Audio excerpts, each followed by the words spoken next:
Assalamualaikum warahmatullahi wabarakatuh. Perkenalkan, nama saya Lutfi Oktaviani. Saya mahasiswa dari Poltekkes Kemenkes Sorong, Prodi Sarjana Terapan Kebidanan.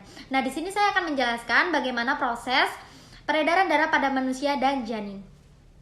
Nah, yang pertama saya akan menjelaskan bagaimana proses peredaran darah pada manusia dewasa.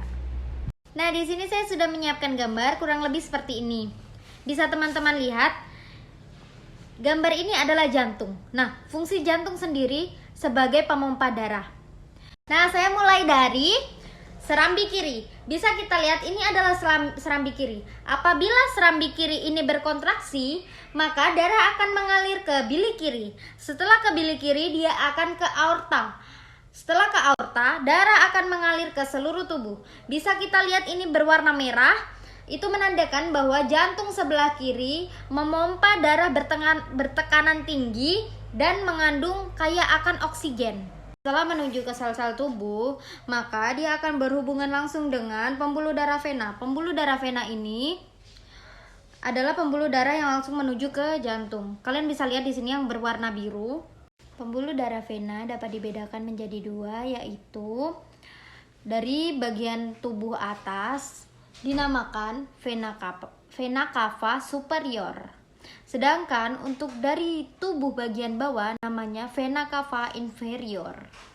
Setelah itu, vena cava atau pembuluh darah balik, dia ini sudah membawa karbon dioksida, lalu mengalirkannya ke serambi kanan. Apabila serambi kanan ini berkontraksi, maka dia akan berlanjut mengalir ke bilik kanan. Setelah dari bilik kanan, maka karbon dioksida akan berlanjut mengalir ke arteri pulmonalis. Setelah itu berlanjut ke paru-paru. Nah, di paru-paru ini akan terjadi pertukaran antara karbon dioksida dengan oksigen. Dari mana kita mendapatkan oksigen? Dari proses pernapasan.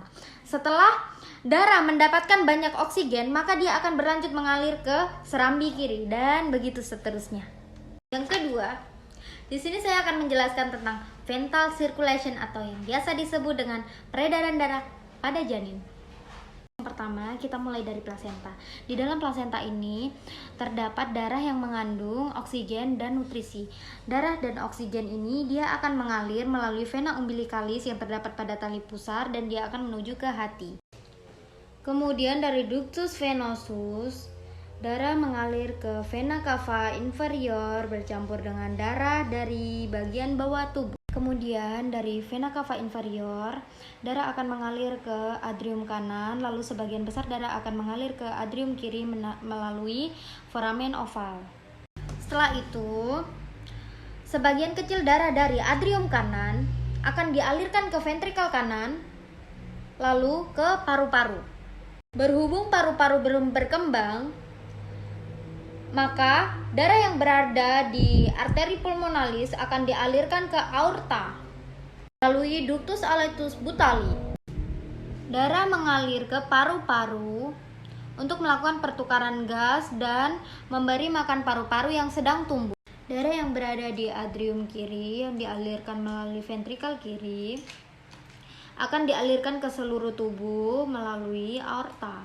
Kemudian darah yang berada di aorta yang kaya akan karbon dioksida akan mengalir kembali ke plasenta melalui arteri ilaka.